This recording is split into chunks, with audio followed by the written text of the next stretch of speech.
আলিমনগর গ্রামের পশ্চিম প্রান্তে যে ধোঁয়াময় নিস্তব্ধতা নেমে আছে সেখানে দাঁড়িয়ে আছে এক পুরনো কাপড়ের কারখানা।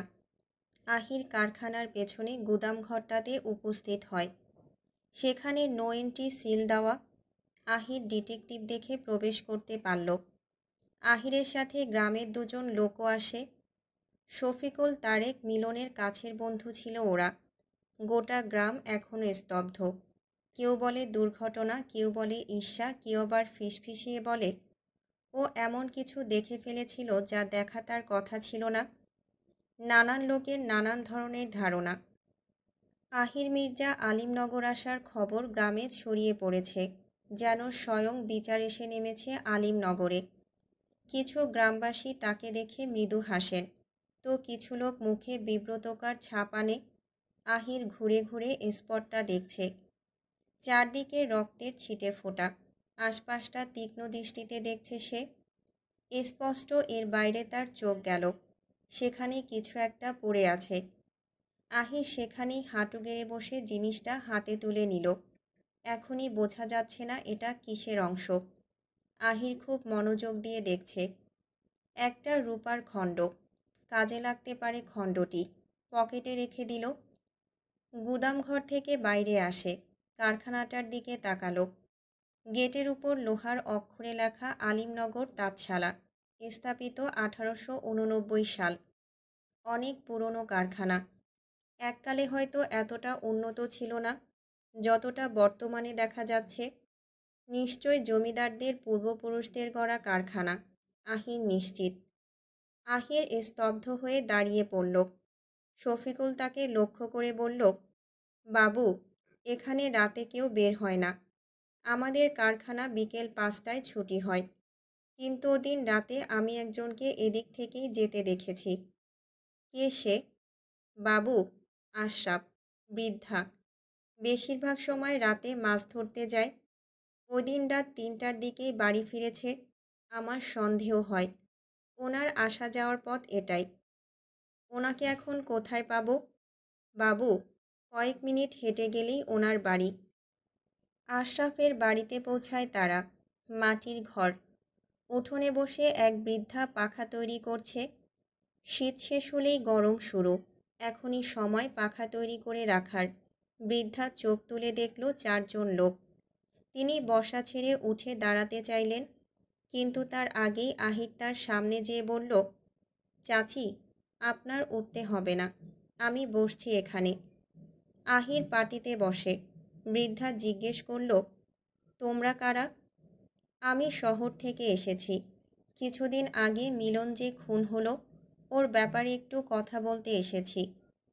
বৃদ্ধা একথা শুনে চোখ তুলে শফিকুল, তারেকের দিকে দেখল। শফিকুল বলল, চাচাকে একটু ডাকেন, ওনার সাথেই কথা বলতে এসেছে। তখনই ঘর থেকে বেরিয়ে আসে আশরাফ। কাঁধে গামছা, পরনে লুঙ্গি। আহির উঠে দাঁড়ালো। আশরাফের সামনে এসে দাঁড়ায়। আশরাফ সবার দিকে একবার তাকালো। খুব উদাসীন দেখালো তাকে। আপনারা? শান্ত স্বরে প্রশ্ন করল। আমি ডিটেকটিভ আহির মির্জা। মিলনের হত্যার তদন্ত করছি। আপনার সাহায্য দরকার। আমি কেমনে তোমাগো সাহায্য করবো? মিলন যেদিন খুন হয়েছে ওই দিন রাতে আপনি ওই রাস্তা দিয়ে এসেছেন। এমন কিছু দেখেছেন যা আপনার কাছে সন্দেহজনক মনে হয়েছে? আশরাফ কিছুটা চুপচাপ হয়ে গেল। চোখে ভয়, আতঙ্ক ফুটে উঠেছে। একজন ডিটেকটিভের চোখ থেকে এরূপ অভিব্যক্তি লুকানো মুশকিল। নির্ভয়ে বলুন, হ, ওই দিন রাইতে আমি ওইখান দিয়েই আইতেছিলাম। হঠাৎ কারখানার গুদামঘর থিকা একটা কিছু ভাঙনের শব্দ আসে। আমি কৌতূহলবশত ওইখানে যাই, আর তখন একটা মেয়ের তীর্যক কণ্ঠের চিৎকার শুনতে পাই। আমি ভয় পাইয়া যাই। এরপর আমি চইলা আইয়া পড়ি। পরদিন শুনলাম মিলন নাই। আহিন নিস্তব্ধ হয়ে গেল। তারেক বলল, বাবু, মেয়ে মানুষ খুন করে নাই তো? কিন্তু মিলনের সাথে তো কোনো মেয়ের সম্পর্ক ছিল না। বিবাহিত ছিল, যদি ওর বউ মারা গেছে।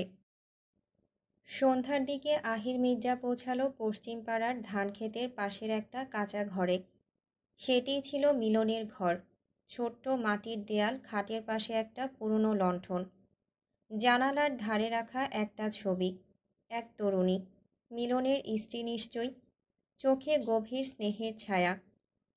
আহির খাটের নিচে চোখ বুলিয়ে পেলেন একখানা পাতলা কাঠের বাক্স। খুলতেই ভেতরে কিছু কাগজ, শুকনো ফুল আর একখানা ডায়েরি।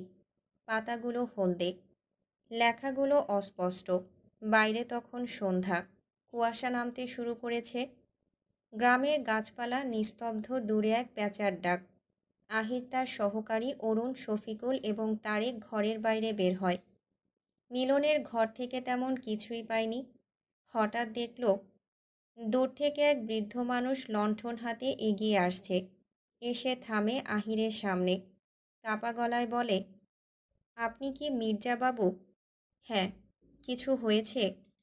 বৃদ্ধ একটু থেমে বলল, মিলনের মৃত্যুর রাতে আমি জেগেছিলাম বাবু। রাত ছিল ঘন কুয়াশার। হঠাৎ গুদাম ঘরের ভেতর থেকে এক নারীর কান্নার শব্দ শুনি। তারপর যেন কেউ দরজা ঠেলল, লোহায় ধাক্কা পড়ল, আর সব চুপ। ওই রাইতে আমিও ওদিক দিয়ে আসছিলাম শহর থেকে। নারীর কান্না? আহির বিস্ময়ে বলল, হ্যাঁ বাবু। আহিরের চোখে রহস্যের আভা জ্বলে উঠল। তুমি কাউকে বলেছিলে এ কথা? কে শুনবে বাবু? আহির আর কোনো প্রশ্ন করল না। বাড়ি ফেরার পালা। যতটুকু তথ্য সংগ্রহ করেছে সব মস্তিষ্কের তালিকায় সংযোগ করেছে। আজ তার তদন্তের ইতি টানল। সন্ধ্যা ঘনিয়ে ধীরে ধীরে রাতের উল্কা তীরে আধার ধেয়ে আসছে। এমন সময় রাদীপ পথ হেঁটে একা একা বাড়ির দিকে ফিরছে। রাস্তার দুই ধারে শুধু জঙ্গল, চারদিক নিস্তব্ধ। শিউলির স্নিগ্ধ শোভন গন্ধ। সে হেঁটে যাচ্ছে খুব দ্রুত পায়ে। আজ তাদের কারখানায় অনেক কাজ ছিল, যার বেশিরভাগই সে সামলেছে। আমজাদ বিকেলের দিকে বাড়িতে ফিরে যায়। রাদীফের গাড়িতে হঠাৎ যান্ত্রিক ত্রুটির কারণে নিয়ে আসতে পারিনি, অশ্বও আনেনি। উপায় না পেয়ে হেঁটে বাড়িতে ফিরতে হচ্ছে তার। আশেপাশে কাউকে দেখাও যাচ্ছে না। এমন সময় বাইরে কেউ থাকে না বললেই চলে। রাদীপ শালটা ভালোভাবে পেঁচিয়ে নেয়, আশেপাশে তাকাচ্ছে বারবার। তাৎক্ষণিক রাদীফের সামনে কিছু মুখোশধারী উপস্থিত হয়। 6 জন লোক, কারো হাতে মোটা লাঠি, কারো হাতে চাপাতি। ওদের কারো মুখ দেখা যাচ্ছে না। রাদীপ নিরস্ত্র। হঠাৎ তার সামনে অস্ত্র হাতে কাউকে উপস্থিত দেখে মর্মাহত হয়।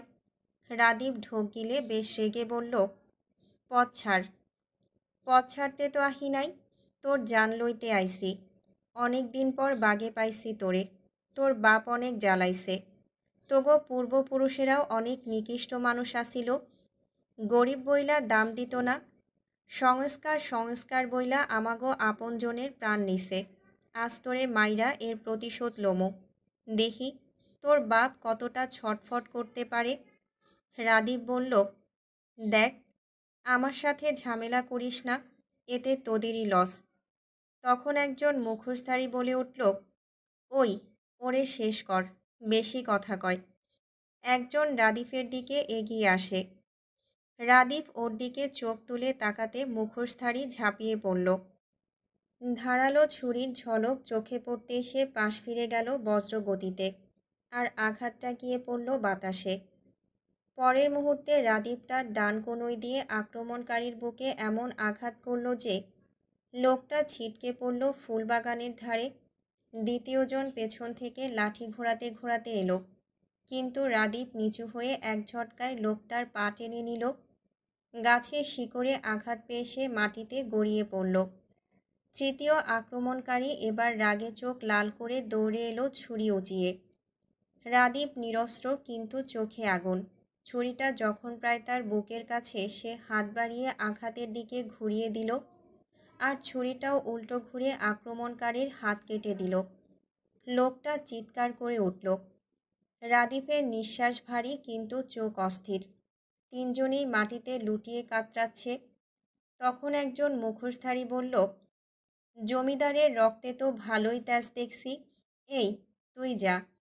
বলেই পাশের জনকে ইশারা করে, কিন্তু রাদীফের কাছে সেও হেরে যায়। আক্রমণকারী মাটিতে পড়ে যায়। রাদীপ কর্ধে লোকটার উপর ভর করে বসে তার মুখ দেখতে চাইল। তখনই বাকি দুজন এসে রাদীপের পিঠে লাঠি দিয়ে আঘাত করে, এরপর তাকে ধরে ফেলে। দুই হাত শক্ত করে চেপে ধরে। রাদীপ ছুটতে পারল না, মাটি থেকে উঠে আক্রমণকারী হাতে চাপাতি তুলে নেয়। এরপর রাদীপের দিকে এগিয়ে গেল। রাদীপ হাত ছোটানোর চেষ্টা করল কিন্তু পারল না। সে চোখের সামনে নিজের মৃত্যুকে দেখতে পেল। চাপাতি হাতে আক্রমণকারী রাদীপের দিকে এগিয়ে গেল। তাকে চাপাতি দিয়ে আক্রমণ করবে, ঠিক তখনই রাদীপ চোখ বুজে ফেলে। গভীর শ্বাস নিচ্ছে, ঘেমে গেছে সে। কিন্তু আশ্চর্যের বিষয় হলো তার শরীরে চাপাতির আঘাত লাগেনি। সে চোখ মেলে তাকালো। চাপাতি তার পেট বরাবর ছিল ঠিকই, কিন্তু একটা ফর্সা রঙের হাত চাপাতিটি ধরে রেখেছে। তার সামনে দাঁড়িয়ে আহির মির্জা। ঠিক সেই মুহূর্তে আরও একজন হঠাৎই রাদীপকে ধরে রাখা আক্রমণকারীকে লাথি মেরে ফেলে দেয়। রাদীপ ঘুরে তাকালো, মীরকে দেখল। এক মুহূর্তেই বাতাসের গতি পাল্টে যায়। আক্রমণকারীরা রাদীপের দিকে ছুটে আসতেই আহির মির্জা ঝাঁপিয়ে পড়ে। এক আঘাতে তার কোট উড়ে যায় পাশে, আর লাথিতে ছিটকে পড়ে এক দুষ্কৃতী। মীর লাঠি ঘুরিয়ে আরেকজনের হাত থেকে অস্ত্র ছিটকে দেয়। রাতের অন্ধকারে মুখোশ পরে এসেছে, এখন চেনা যাবে তোমাদের আসল মুখ, বলে মীর। রাদীপও তখন নিজেকে সামলে আবার দাঁড়িয়েছে। তিনজনের মধ্যে নীরব বোঝাপড়া। একদিকে রাদীপ, একদিকে আহির, অন্য পাশে মীর। ত্রিভুজাকারে ঘিরে ফেলল শত্রুদের। ঝড়ের মতো লড়াই শুরু হলো। ছুরি, লাঠি, মুষ্টির ঝলকানি। বাগানের ফুল উড়ে যায় বাতাসে, ধুলাও রক্তের গন্ধ মেশে। আহির মির্জা দ্রুত এক ঘুষিতে এক আক্রমণকারীর নাক ভেঙে ফেলে। মীরের লাঠির আঘাতে আরেকজন নিস্তব্ধ হয়ে পড়ে। রাদীপ শেষজনকে ধরে গাছের সাথে ঠেসে ফেলে গর্জে ওঠে, কে পাঠিয়েছে তোদের? লোকটা গোগো শব্দ করে, তারপর মাটিতে ঢলে পড়ে অচেতন হয়ে যায়। বাতাস আবার নিস্তব্ধ হয়। দূরে কুকুরের ডাকে ভাঙে সেই নীরবতা। রাদীপ নিচু হয়ে একজনের মুখোশটা খুলে দেখে, তারপর ধীরে বলে ওঠে, এই খেলা বড় গভীর মীর, এখন থেকে সাবধানে থাকবে, এরা পুরনো শত্রু। মীর রাদীপের দিকে তাকিয়ে বলল, তুই ঠিক আছিস? আমি ঠিক আছি। ঘুরে তাকালো আহিরের দিকে, হাত থেকে তার রক্ত ঝরছে। মীর ও রাদীপ ছুটে আসে। মীর খুব চিন্তিত হলো। আহির, তোর হাত থেকে রক্ত ঝরছে। কত আর ঝরবে? এমনিতেই থেমে যাবে, রক্তের শক মিটলেই। অদ্ভুত, দ্রুত বাড়ি চল, বেশি রক্ত বের হলে সমস্যা হবে, বলল রাদীপ। মীর এদিক ওদিক তাকিয়ে বলল, ওই তো একটা বাড়ি দেখা যাচ্ছে, চল ওখানে। আপাতত জায়গাটা পরিষ্কার করে কাপড় দিয়ে বেঁধে দিতে হবে। বাড়ি অবধি যেতে সময় লাগবে, ততক্ষণে অনেক রক্ত ঝরবে। রাদীপ তখন কিঞ্চিত অবাক হয়ে বলল, তোরা এখানে কেন এসেছিলি? মীর জবাব দিল, তোর আসতে দেরি বলেই এদিকে হাঁটতে হাঁটতে এসেছিলাম। আহির বলল, আমি এখনই বাড়ি ফিরছিলাম, কিন্তু গাড়ি সাথে ছিল না। আমার সহকারী গাড়িটা নিয়ে একটা কাজে দূরে গেছে। রাদীপ বলল, এখন কথা না বাড়িয়ে ওই বাড়িটায় চল, ওর রক্ত পড়া বন্ধ করতে হবে। আহির বারণ করল, কিন্তু মীর ও রাদীপ শুনল না। রাত নেমেছে। ধীরে ধীরে যেন কেউ আলতো করে কৃষ্ণচাদর মেলে দিয়েছে আকাশ জুড়ে। চাঁদের আলো ছুঁয়ে যাচ্ছে পুরনো ঘরের চালা। মাটির দেয়ালে পড়ছে নরম রূপালি ছায়া। আঙিনায় একটা নিম গাছ, তাতে বাতাস লাগলে পাতা নড়ে। শাঁসার শব্দে যেন রাত কথা বলে উঠছে। দরজার সামনে রাখা মাটির প্রদীপের আগুন টিমটিম করছে, কখনো জ্বলে কখনো নিভে যায়। দূরে কুকুরের হালকা ঘেউ ঘেউ, আর কোনো কোনো সময় বাঁশঝাড়ে ঝিঝি পোকার ডাক। সব মিলিয়ে নিস্তব্ধটাও যেন এক ধরনের সঙ্গীত। বাড়ির ভেতর থেকে শোনা যায় কেরোসিন বাতির দপদপ শব্দ। কেউ হয়তো ঘরের কোণে বসে কাপড় ভাঁজ করছে। বাতাসে গরুর ঘ্রাণ, শুকনো খড়ের গন্ধ, আর রান্নাঘর থেকে ভেসে আসা ধোঁয়ার গন্ধ মিশে গেছে। দূরে নদীর ধারে ব্যাঙের ডাক, গুগু গুগু। তার সঙ্গে পাল্লা দিচ্ছে প্যাঁচার ডাক। সব কিছুই শান্ত, অথচ কোথাও যেন একটুখানি অজানা ভয়, একটুখানি রহস্য লুকিয়ে আছে। নিস্তব্ধ একটা বাড়ি যেন নিরবিচ্ছিন্নভাবে দাঁড়িয়ে আছে। সেখানে উপস্থিত হয় রাদীপ, মীর ও আহির। মাটির স্যাঁতসেঁতে ঘরটির সামনে গিয়ে রাদীপ উচ্চস্বরে ডাকে, কেউ কি ভেতরে আছেন? সাহায্য দরকার। মীর বাড়িটি দেখে চিনতে পারে রহিমাদের বাড়ি। রাদীপ ডাকার কয়েক সেকেন্ড পর বেরিয়ে আসে রহিমা। লাঠির উপর ভর দিয়ে ঘর থেকে বেরিয়ে আসে। কোমরের ব্যথায় সোজা হয়ে দাঁড়াতে পারছে না। রাদীপ দেখল সে রহিমা। রহিমা রাদীপকে দেখে চিনতে পারে। খালা, আপনি? বাবা, তুমি এইখানে এত রাইতে? কিছু হইছে? আমরা কারখানা থেকে বাড়ি ফিরছিলাম। গাড়ি নষ্ট হয়ে যাওয়ায় হেঁটে হেঁটে ফিরছিলাম, কিন্তু মাঝপথে অন্ধকারের জন্য আমার বন্ধুর হাতটা কেটে যায়। রক্ত ঝরছে। বাড়ি অবধি এভাবে গেলে অনেকটা রক্ত ঝরবে। রহিমা চোখ তুলে আহিরের দিকে দেখল। ডান হাতটা রক্তে মাখা। তোমরা বারান্দায় বসো। মীর আহিরকে নিয়ে বারান্দায় উঠে বসে। খুঁটির সাথে হারিকেন ঝোলানো। উঠোনে কিছু গাছের সাথে মশাল জ্বলছে। চারপাশটা বেশ সোনালি রঙের রঙিন দৃশ্য ফুটিয়ে তুলেছে। রহিমা ঘরের দিকে তাকিয়ে উচ্চস্বরে ডাকল, গৌরী, জমিদার বাড়ির এক বাবুর হাত কাইটটা রক্ত ঝরতাছে। তুই একটু দেখ তো মা, আমি তো সোজা হয়ে দাঁড়াতে পারতেছি না। আহির মীরকে লক্ষ্য করে বলল, আমার কিছুই হয়নি। এতটুকু রক্ত ঝরলে কিছুই হবে না। চল, চলে যাই এখান থেকে। শুধু শুধু ওনাদের বিরক্ত করছি। মীর রাদীপ শুনল না। এরপর মিনিট পাঁচেক পর ঘরের ভেতর থেকে গৌরী বেরিয়ে আসে। মাথার ওড়না নাক অবধি ঝুলছে। গৌরী এসে আহিরের সামনে বসে। হাতে ছিল জলের জগ। জল দিয়ে আহিরের হাতটি পরিষ্কার করে কয়েক সেকেন্ড বসে থাকল।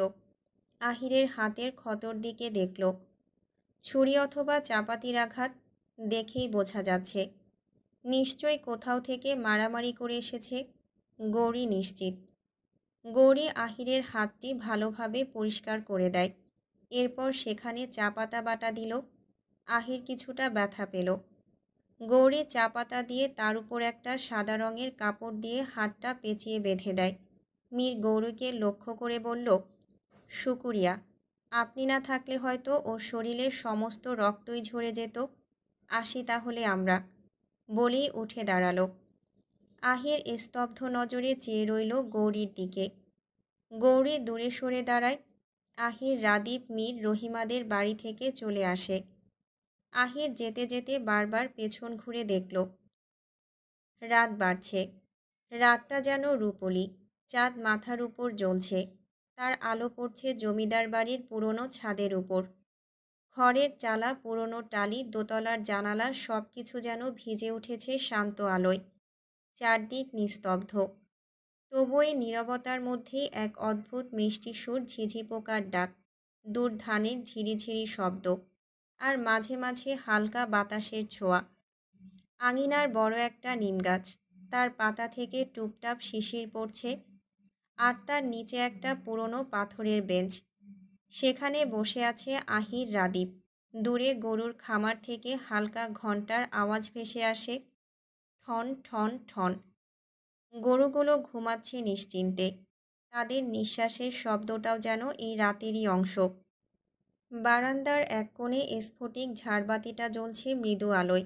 বাড়ির দোতলার একটা ঘরের ভেতর থেকে ভেসে আসছে লালন গীতি, কারো মিষ্টি কণ্ঠে গাওয়া, খুব নিচু স্বরে।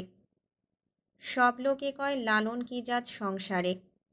সেই সুরটা ঘুরে বেড়ায় উঠোন জুড়ে, চাঁদের আলোয় মিশে যায় ধীরে ধীরে। সুরটি আহিরের কানে এসে বাঁধে। জিজ্ঞেস করল, কে গাইছে? রাদীপ বলল, দাদি, তার লালন গীতি পছন্দ। বাগানের বিভিন্ন গাছের ডালে হালকা বাতাস লাগে, পাতা দোলে আলতো করে। রাতরানীর গন্ধ ছড়িয়ে পড়ছে চারদিকে। মনে হয় যেন গোটা বাড়িটাই ঘুমাচ্ছে সেই গন্ধে মাতাল হয়ে।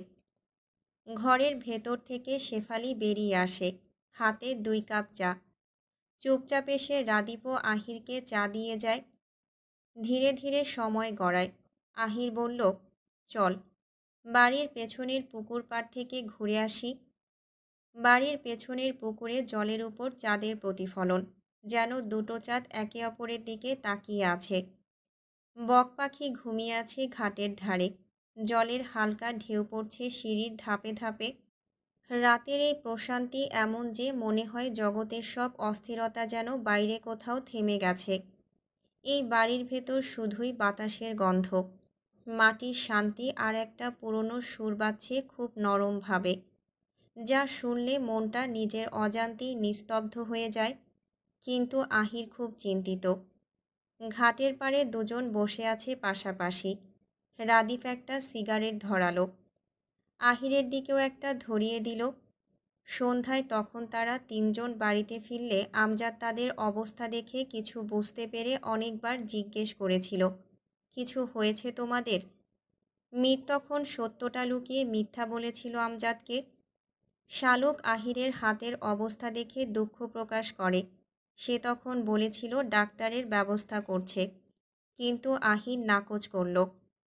মীর তাদের মাঝে এখন উপস্থিত নেই। রাদীপ এবং আহিরকে বাড়ি অবধি পৌঁছে দিয়ে কোথাও একটা চলে যায়, কাউকে কিছু না বলে। আহির সিগারেটের ধোঁয়া ছেড়ে বলল, মীর কোথায় গেছে? হয়তো দিঘির পাড়ে। কেন? নাসনেওয়ালির উত্তরের আশায়। আহির শুনে হাসে। রাদীপ পুনরায় বলল, ও মেয়ে প্রেমের প্রস্তাবে রাজি হবে না আমি জানি। কেন? আহির রাদীপের দিকে তাকালো। এই গ্রামের সাধারণ মানুষরা মনে করে জমিদার বংশের সাথে সম্পর্ক তৈরি করতে হলে তাদেরকেও উচ্চ বংশের হতে হবে। ধারণা তো সঠিক। আজ তুমি যদি একজন সাধারণ মেয়েকে বিয়ে করতে চাও, তোমার পরিবার সেটা মেনে নেবে? রাদীপ নিঃশব্দে হেসে বলল, পরিবার সংস্কার নিয়মনীতির জন্য কত সম্পর্ক ভেঙে যাচ্ছে। যেখানে ভালোবাসার মানুষ দুটো একে অপরকে চাইলেও পূর্ণতা পায় না, পরিবার সমাজ পূর্ণতা পেতে দেয় না। পেছন থেকে তাদের কথোপকথন শুনে নেয় বুলবুল। সে সময় না নিয়ে দ্রুত পায়ে হেঁটে যায় মায়ার ঘরে। মায়া ঘরে একা ছিল। তাকে বুলবুল জানায়, শুনেছি মীরবাবু মাস্টারের মেয়ের কাছে চিঠির উত্তর আনতে গেছে। ছেলেটা মোটেই সুবিধার না। গ্রামের কোনো মেয়েকে বিয়েও করবে না। শুধু শুধু মজা নিচ্ছে সহজ সরল মেয়েগুলোর সাথে। দেখবেন আপা, তার কপালে মেয়েই জুটবে না। মায়া বুলবুলের কথার কোনো প্রতিক্রিয়া করল না। বুলবুল মায়ার কোনো প্রতিক্রিয়া না পেয়ে ঘর ছেড়ে বেরিয়ে যায়। মায়া তাকিয়ে আছে শূন্য মনে আকাশ পানে। বুলবুল যেন কাটা ঘায়ে নুনের ছিটা দিয়ে গেল। মায়ার মনটা বিষিয়ে উঠল। চোখে জল জমল। জলের ফোঁটা গড়িয়ে গালে পড়তেই হাত দিয়ে মুছে ফেলল। তখন হঠাৎই হাউ শব্দে মায়া লাফিয়ে ওঠে। তাকিয়ে দেখল মীর। আপনি এত রাতে এখানে?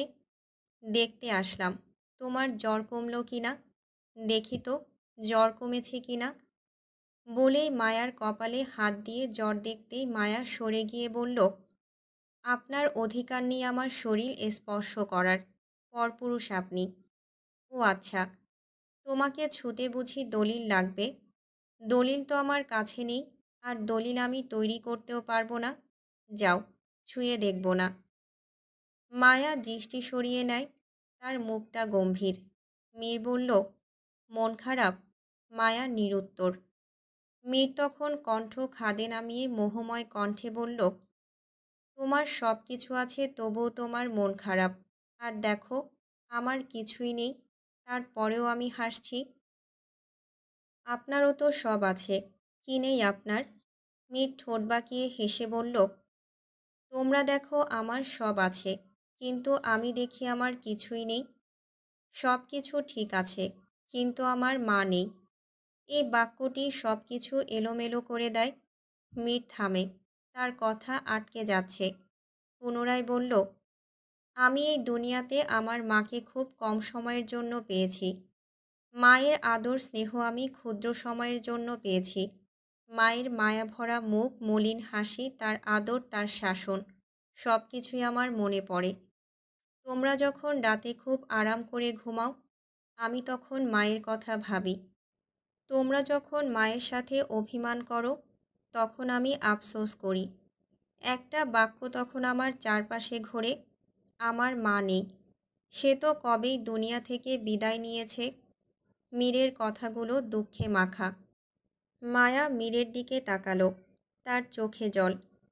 মীর জানালার পাশে দাঁড়ায়, শান্তভাবে বলল, আমার সামনে কোনো মা তার সন্তানকে আদর করলে, স্নেহ করলে আমার খুব কষ্ট হয়। আমি বুঝতে দেই না, কিন্তু হয়। আমার সব আছে, টাকা পয়সা বাড়ি গাড়ি, কিন্তু তারপরও আমি শূন্য। কারণ আমার যে মা নেই। ভাবতেই অবাক লাগে, যে মানুষটির গর্ভে আমি ছিলাম, যার দুগ্ধ আমি পান করেছি। আমি হাসলে যে হাসত, আমি কাঁদলে যে কাঁদত, সেই মানুষটা আর দুনিয়াতে নেই। মীর থেমে কয়েক সেকেন্ড চুপ থেকে বলল, আমি এই দুনিয়াতে মাকে সব থেকে বেশি ভালোবেসেছিলাম, এখনও বাসি, আর চিরদিন বাসব। মানুষ সব সুখ হয়তো কাটিয়ে উঠতে পারে, কিন্তু আমি আমার মায়ের শোক কখনো কাটিয়ে উঠতে পারবো না। মায়া কাঁদছে, ওড়নার আঁচল দিয়ে নিজের চোখের জল মোছে। আপনি কাঁদছেন? মীরকে বলল। মীর আড়ালে চোখ মুছে বলল, না তো, কাঁদছি না তো। আঙ্কেল আপনাকে অনেক ভালোবাসে। মীর বলল, আমি জানি। মা যখন দুনিয়া থেকে বিদায় নিয়েছে, তখন বাবা তো জোয়ান ছিল, চাইলেই দ্বিতীয় বিয়ে করতে পারত, কিন্তু আমার কথা ভেবেই করেনি। তাছাড়া বাবাও মাকে প্রচণ্ড ভালোবাসত। বাবা এখনও মাকে ভুলতে পারেনি। আপনার ছোট্ট মাও কিন্তু আপনাকে অনেক ভালোবাসে। মীর গভীর নিঃশ্বাস ফেলে বলল, আমার মা নেই দেখে ছোট্ট মা আমার সামনে কখনো তোমাদের আদর করে না। আমি কষ্ট পাবো ভেবে। মা থাকার গভীর ব্যথার ওষুধ সমস্ত দুনিয়া খুঁজলেও পাওয়া যাবে না। কত সন্তান মাকে অযত্নে ফেলে দেয়। ওরা হয়তো জানে না মা হারানোর যন্ত্রণা। ওরা জানে না মায়ের সাথে জড়িয়ে আছে জান্নাত। কিভাবে আপনার মা মারা গিয়েছিল? কিভাবে মারা গিয়েছিল বলে কি হবে? আল্লাহর ফয়সালা ছিল, আল্লাহ আমায় একা করে দিয়েছেন। আপনার পাঞ্জাবিতে মাটি কেন? মীর মাটির দিকে তাকিয়ে বলল, মায়ের কবরের কাছে গিয়েছিলাম, হঠাৎ তার কথা খুব মনে পড়ছিল। মায়া কিছুই বলল না। মীর হাতের ঘড়ির দিকে তাকিয়ে বলল, রাত বাড়ছে, আমি ঘরে যাই, তুমি বিশ্রাম নাও। বলেই মীর চলে যায়। আহির তার ঘরের বারান্দায় ইজি চেয়ারে বসে আছে, দৃষ্টি তার ডান হাতের দিকে।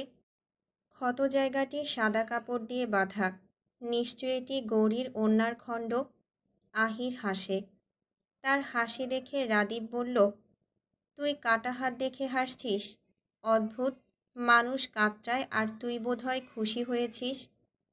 মানুষ কাতরায়, প্রেমিক না, বলল আহির।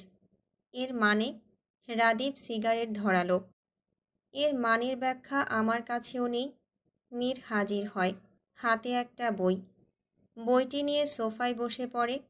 রাদীপ মীরকে লক্ষ্য করে জিজ্ঞেস করল, তুই না দিঘির পাড়ে গিয়েছিলি, কখন আসলি? মীর জবাব দেওয়ার আগে আহির মীরের দিকে তাকিয়ে বলল, মীর, খেয়াল করেছিস, আমাকে কিন্তু তোরা তুই বলে ডেকেছিস। মীর হাস্যোজ্জ্বল মুখে বলল, বলেছিলাম না? যে কোনো পরিস্থিতিতে তুইটা চলে আসবে। আসলো তো। বলা শেষে তিনজনই হেসে উঠল।